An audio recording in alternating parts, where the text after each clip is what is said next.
नमस्कार। आज BPSC chairman press conference किए।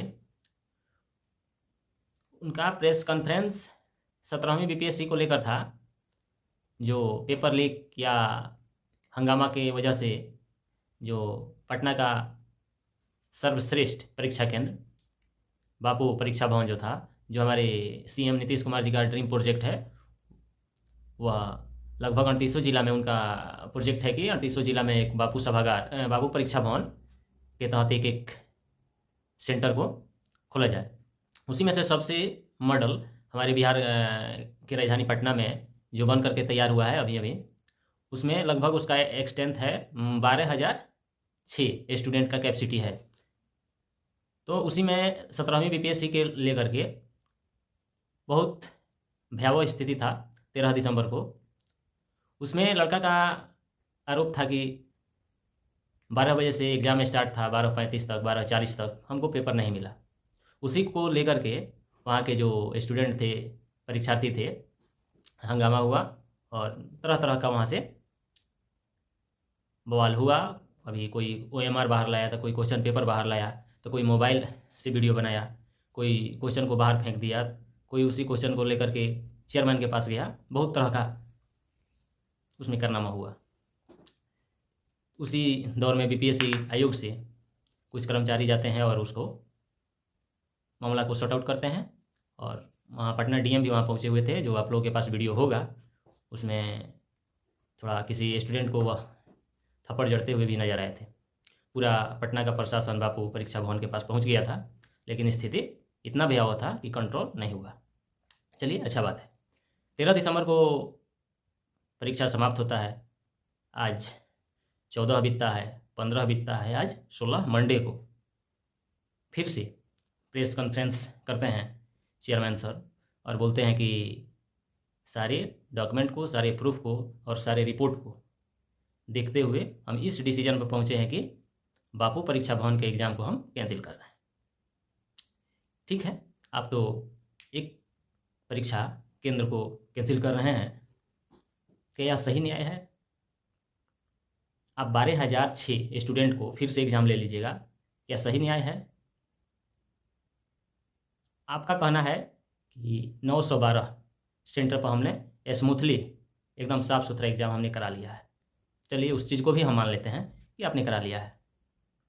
लेकिन जब नोटिफिकेशन आया था 17वीं का, उस समय कई एक यूट्यूब चैनल पर या पीसी करके आपने बोला था कि मेरा क्वेश्चन का लेवल पीछे जो 69वीं एग्ज़ाम हुआ है उससे थोड़ा सा अप होगा, उसका स्तरीय होगा।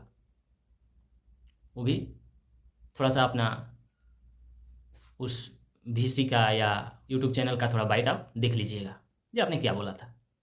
और जब 17वीं का क्वेश्चन सबके सामने आ गया है, उसको थोड़ा सा page bye page, question by question उसको थोड़ा पलट कर देख लीजिएगा कि आपके क्वेश्चन का क्या स्तर था और 69वीं PT का जो एग्ज़ाम हुआ था उसका क्या था, और 68वीं जो क्वेश्चन था, 68वीं BPSC का क्वेश्चन PT का, उसका स्तर क्या था। उससे पहले चलिए री एग्ज़ाम 67वीं का भी क्वेश्चन का स्तर देख लीजिएगा। तो जो भी सीरियस कैंडिडेट था BPSC का, वो 67वीं, 68वीं और 69वीं, ये 3 गो क्वेश्चन बैंक या उसके क्वेश्चन को लेवल को देख करके ही ध्यान पढ़ा था, अपना तैयारी किया था। लेकिन आपने 17वीं में जो क्वेश्चन दिए वो बहुत ज़्यादा निम्न स्तर का क्वेश्चन दिए हैं, बहुत उम्मीद से भी ज़्यादा। आपका क्वेश्चन ऐसा था कि मात्र और मात्र लूसेंट SPD पढ़कर जो लड़का चला गया था 120 प्लस करके आया है। आज जो NCERT पढ़ा, प्रतियोगिता दर्पण पढ़ा, लक्ष्मीकांत पढ़ा, स्पेक्ट्रम पढ़ा, महेश बर्णवाल पढ़ा, वो गेम से बाहर है। चलिए, वो भी सही है, आपका बात मानते हैं कि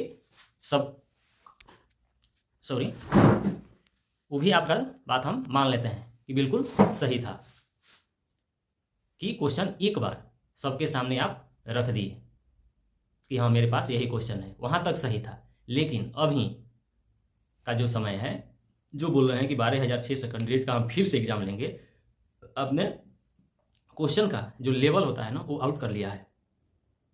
ये बात लिख लीजिएगा, क्वेश्चन का लेवल जो है, क्वेश्चन आउट आपका नहीं है, लेकिन क्वेश्चन का लेवल जो है ना, वो आउट हो गया है कि आपके जो 12,006 कैंडिडेट का आप एग्जाम लीजिएगा वो किस लेवल का क्वेश्चन होगा। या तो उससे थोड़ा सा अप होगा या डाउन होगा।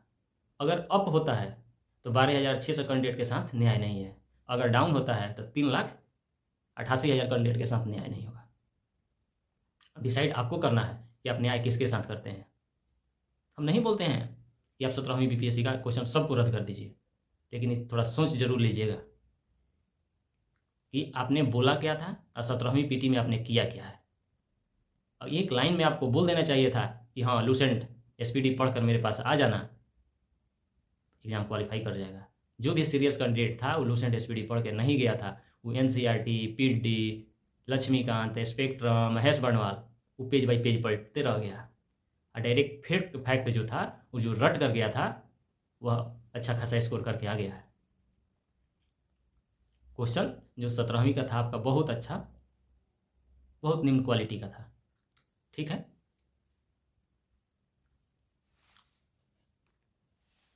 आप ही का बयान था। आप पीसी में बोले थे कि क्वेश्चन को पैकेट जो था वो ले करके पीसी में बैठे हुए थे, अब बोले थे कि इसको कोई फाड़ करके दिखा दे, लेकिन वहीं के कोई मीडिया कर्मी थे उसी प्रेस कॉन्फ्रेंस में उस क्वेश्चन को फाड़ करके आपके सामने कर देते हैं। आप तो बोलने के लिए बहुत कुछ बोल देते हैं, लेकिन उसका ग्राउंड जीरो पे कोई उसका असर नहीं होता है। जिस दिन 13 दिसंबर को बापू परीक्षा भवन के पास जिस दिन विवाद हुआ था, उस दिन जब डीएम गए थे अपने पूरे एडमिनिस्ट्रेशन को ले करके, उनका बयान और आपके बयान में बहुत ज़्यादा डिफरेंस है। उनका मानना था कि 12:35, 12:40 या 12:45 देरी होने के पीछे एक रीज़न था कि जो क्वेश्चन मेरे पास था, क्वेश्चन में 192 क्वेश्चन आया हुआ था और 273 उस हॉल में स्टूडेंट था। आपका बोलना था कि एक पैकेट में 12 क्वेश्चन और 12 पैकेट से एक बॉक्स तैयार होता है, टोटल 192 होता है। उसमें लड़का था 273 स्टूडेंट था, और उसी के चलते एक क्लासरूम में क्वेश्चन फटता है, जो बचता है दूसरे क्लासरूम में जाता है, जो उसमें बचता है तीसरे में जाता है, उसमें बचता है तो चौथे में जाता है। वह देरी होने का एक भी कारण था।